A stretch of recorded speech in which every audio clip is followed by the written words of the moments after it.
Selamat datang kembali di channel Ray Konoha. Berhubung karena sekarang Hari Buruh Nasional atau Hari Buruh Internasional yaitu May Day. Di zaman dulu May Day ini tidak seaman zaman sekarang ya kedengarannya. Zaman dulu May Day itu sama seperti komunis. Ya, dalam pemerintahan Pak Soeharto zaman dulu itu ya, orang yang merayakan Hari Buruh itu dianggap sebagai gerakan komunisme, sehingga ya zaman dulu itu tidak sembarangan orang ya mengatakan May Day, May Day, May Day, Kak. Nggak sembarangan orang ya. Karena apa? Karena akan diintimidasi, ya, akan diawasi. Nah, yang jadi pertanyaan, kenapa bisa seperti itu? Kenapa di Konoha itu ya Hari Buruh Nasional ini atau May Day ini syarat dengan komunisme? Kenapa? Apa yang mempengaruhi ya? Kok bisa? Apa yang mendasarinya? Salah satu alasan yang paling masuk akal itu adalah karena peristiwa G30 SPKI. Ya, kita tahu bersama bahwa peristiwa G30 SPKI ini sampai sekarang ya kita nggak tahu siapa pelakunya. Tapi kalau menurut saya pribadi ya, tapi disclaimer on ya, saya tidak mendukung apa yang dilakukan oleh PKI ya. Pembunuhan terhadap jenderal-jenderal itu saya tidak mendukung itu. Tapi yang pasti ya, menurut pandangan saya pribadi, permasalahan daripada G30 SPKI ini adalah perebutan kekuasaan. Ya, perebutan kekuasaan untuk apa? Untuk berkuasa. Jadi mirip seperti yang terjadi di masa kerajaan Konoha zaman dulu. Sesama elit bunuh-bunuhan, sama seperti itu. Jadi pada intinya permasalahan G30 SPKI ini adalah permasalahan politik ya. Dengan berat hati saya mengatakan bahwa permasalahan ini adalah permasalahan politik, nggak ada hubungannya dengan agama lah ya, anti agama dan lain sebagainya ya. Komunis kan digadang-gadang sebagai kelompok yang anti agama, nggak seperti itu, nggak seperti itu. Nah, yang jadi permasalahan, kenapa Pak Soeharto itu sensitif dengan PKI? Apa alasannya? Dan kenapa Pak Soeharto itu menyematkan Hari Buruh Nasional atau May Day ini sebagai apa? Sebagai pergerakan daripada komunisme ya. Ada beberapa sejarah yang mengatakan bahwa Partai Buruh sangat dekat dengan PKI. Ya, bahkan ya elit-elit daripada Partai PKI banyak mencetuskan kesejahteraan daripada buruh. Ya, disclaimer on ya, saya tidak membenarkan apa yang dilakukan oleh PKI, tapi di sisi lain kita tidak boleh melupakan sejarah. Jas merah. Jangan sekali-sekali melupakan sejarah. Jadi PKI ini sebenarnya berkontribusi bagi kesejahteraan buruh. Bahkan ya zaman dulu PKI itu memberikan bantuan kepada buruh. Ya, karena PKI di Konoha saat itu bermajab ke seperti PKI yang ada di China. Ya, bermajab pada Majedong. Jadi kalau kita berpikir secara rasional ya, kita ambil dari sudut pandang yang berbeda ya. Bisa aja ya Konoha itu kalau kita ya tetap bermajak pada Majedong misalnya, ya bermajak pada Cina misalnya, maka bisa aja Konoha itu setara dengan China sekarang ini. Who know? Kita nggak tahu kan. Jadi saya membuka perspektif yang berbeda gitu ya, dari sudut pandang yang berbeda gitu. Jadi kita tidak boleh melihat suatu masalah itu dari satu sudut pandang. Tapi disclaimer on ya, berkali-kali saya mengatakan ya, karena di Konoha itu sangat sensitif kalau bahas tentang PKI. Saya tidak mendukung apa yang dilakukan oleh PKI ya. Setidaknya ya kalau misalnya PKI itu tidak melakukan pembunuhan terhadap jenderal-jenderal itu, bisa aja Konoha itu sekarang ini seperti China atau setara dengan China. Nah, yang jadi permasalahan, kenapa Soeharto itu sangat sensitif dengan Hari Buruh Nasional atau May Day ini? Apa alasannya? Karena di dalam pikiran daripada Soeharto itu, ini pendapat saya pribadi ya, ini masukan dari saya pribadi ya. Soeharto berpikir bahwa masyarakat Konoha itu tidak cocok menjadi negara komunis dan negara demokrasi. Hah? Maksudnya gimana? Jadi gini. Jadi dalam pandangan Soeharto itu, Konoha itu cocoknya negara yang dipimpin oleh bertangan besi. Makanya Pak Soeharto saya itu bertangan besi. Kenapa? Apa alasannya? Apakah Soeharto sejahat itu?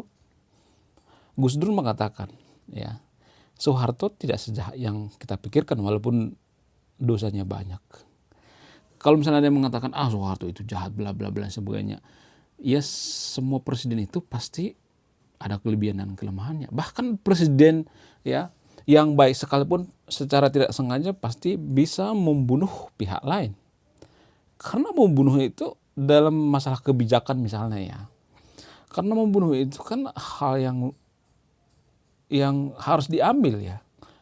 Resiko. Jadi kalau misalnya nih seorang presiden mengambil keputusan, ada yang diragukan, ada yang diuntungkan. Ya, tapi ya terlepas yang diuntungkan dikit apa banyak. Itu yang jadi permasalahan. Biasanya presiden akan mengambil keputusan yang diuntungkan banyak. Biasanya seperti itu. Sama dengan pemikiran daripada Soeharto. Soeharto itu bertangan besi itu karena apa? Karena Soeharto melihat bahwa masyarakat Konoha itu umumnya ya, nggak semuanya tapi umumnya sangat susah diatur, kurang berkesadaran. Apa buktinya masyarakat Konoha itu sangat susah diatur dan kurang berkesadaran? Tapi saya tidak menggiring yang nonton video ini untuk ya berpikir otoriter ya. Saya tidak berpikir seperti itu. Karena gini guys, ya Mas Zeffiliani ya seorang penulis atau pakar dalam pemerintahan yang terkenal sangat otoriter, yang sangat keras. Mas Zeffiliani pernah mengatakan masyarakat yang kesadarannya rendah itu harus dipimpin oleh pemimpin yang otoriter, yang bertangan besi. Masyarakat yang sudah maafan itu dipimpin oleh pemerintah apa? Pemerintah yang demokratis, pemimpin yang demokratis. Jadi ini dua hal yang berbeda ya. Masyarakat yang berkesadaran rendah harus dipimpin oleh pemerintah yang bertangan besi. Masyarakat yang berkesadaran tinggi, SDM tinggi, sudah mapan, dipimpin oleh presiden yang sangat demokratis. Jadi kalau boleh ditarik sebuah benang merah, negara atau masyarakat yang tidak mapan, SDM rendah, kurang kesadaran itu nggak cocok karena demokrasi. Ya dengan berat hati saya mengatakan seperti itu. Dari mana saya tahu? Dari analisis saya pribadi. Contoh misalnya, kita ambil contoh. Kalau misalnya nih ada tukang parkir liar misalnya. Nah, tukang parkir liar ini parkir di depan toko misalnya. Nah, kepala tokonya ngomong gini misalnya, Pak, tolonglah Pak, jangan parkir di sini. Pelanggan saya pada kabur, ya. Konsumen saya pada nggak mau datang ke sini. Lalu tukang parkirnya ngomong gini, Pak, kita butuh makan Pak, bla bla bla bla. Kita nggak punya kerjaan, miskin dan sebagainya. Ya terpaksa kita harus parkir di sini Pak. Ya udah, gini aja deh Pak. Ya, gini aja, kita kasih kesempatan sampai 3 kali ya parkir di sini. Nah kalau lu udah punya modal, lu bikin usaha deh atau apa gitu ya, atau tingkatin skill lu. Nah sampai 2 kali, sampai 3 kali dinasihatin tapi tetap ngeyel misalnya tukang parkirnya. Tukang parkir liar maksudnya, bukan tukang parkir resmi ya. Yang terjadi apa? Biasanya tukang parkir itu nggak mau. Nah kalau sampai 3 kali dinasihati, apakah kita butuh yang namanya demokrasi? Coba saya nanya sama yang nonton video ini. Ya menurut kalian gimana? Apakah butuh yang namanya demokrasi? Enggak dong ya kan? Jadi pemikiran-pemikiran daripada Pak Soeharto zaman dulu seperti itu. Ya, sehingga komunis dibatasi. Ini bagian daripada pembatasan daripada komunis. Ya. Cuman di Konoha itu komunis itu kan terlihat jahat, PKI itu terlihat jahat. Enggak sebenarnya. Komunis itu kan ide. Komunitas. Sama seperti di China misalnya. Kalau di China komunis itu jahat, kenapa sampai sekarang masih ada PKC, Partai Komunis Cina? Ya saya tahu bahwa PKC itu cuma simbolis dan sebagainya. Sementara komunis itu kan sudah musnah sebenarnya, sudah nggak ada lagi. Cuma ada di Korea Utara ya. Sudah gagal sebenarnya ide daripada komunisme. Faham komunisme ini sudah usang sebenarnya. Sudah nggak bisa diterapkan lagi zaman sekarang ini. Tapi ya yang jadi permasalahan di Konoha itu PKI itu disemakan seperti kejahatan, neraka, ya, ya orang jahat dan lain sebagainya. Padahal banyak kok korban daripada ya genocide yang dilakukan oleh warga Konoha terhadap PKI itu, tapi tidak melakukan atau tidak terlibat dalam pembunuhan itu sendiri. Hanya cuma dapat bantuan daripada PKI bisa diciduk. Nah, Hal-hal seperti ini menurut saya itu yang patut kita renungkan ya, anak-anak muda ya. Jadi jangan kita menyimpan dendam ya. Bukan berarti saya anak PKI, bukan saya cucu PKI, ya nggak ada. Riwayat keluarga saya itu nggak ada yang namanya PKI. Tapi tetangga saya dulu ada yang konon katanya diduga terlibat dalam PKI atau masuk partai PKI, tapi dia tidak terlibat dalam pembunuhan. Berapa kali tuh dipanggil waktu saya kecil, masih ingat tuh. Berapa kali dipanggil sama Koramil ya. Zaman dulu Koramil itu tempat yang paling menakutkan ya.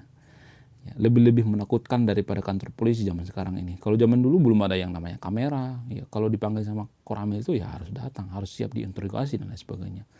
Jadi gini guys ya, kenapa May Day itu dibatasi zaman dulu? Karena apa? Karena ini bagian daripada kebijakan daripada Soeharto. Soeharto berpikir bahwa masyarakat Konoha itu masih kurang berkesadaran, sehingga dibatasilah ya pengucapan daripada May Day, Hari Buruh dan lain sebagainya.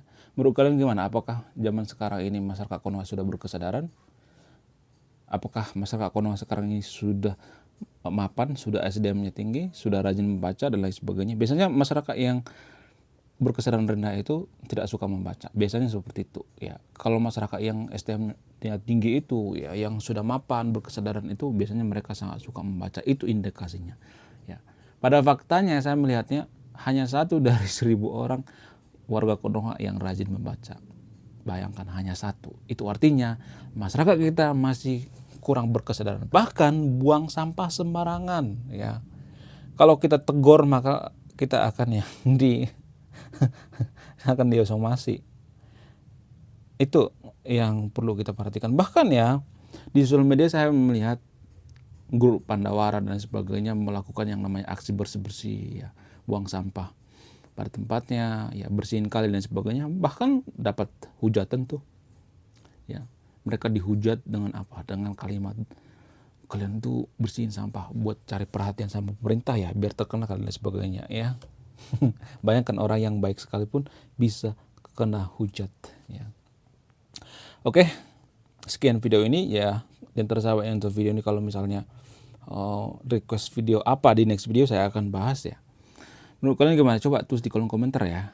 Apakah negeri Konoha itu cocok menjadi negara demokrasi? Apakah negeri Konoha itu cocok dipimpin oleh presiden yang demokratis? Apakah Konoha itu cocok dipimpin oleh presiden yang bertangan besi? Kalau menurut saya pribadi ya, ini menurut saya pribadi ya, Konoha itu harus dipimpin oleh pemerintah yang bertangan besi tapi baik. Aneh nggak tuh? Bertangan besi tapi baik. Ya, tujuannya baik ya. Kalau dia bertangan besi tujuannya baik, nggak jadi masalah. Oke, sekian video ini. Terima kasih sudah menyimak. Saya Ray Konoha. Salam rasional.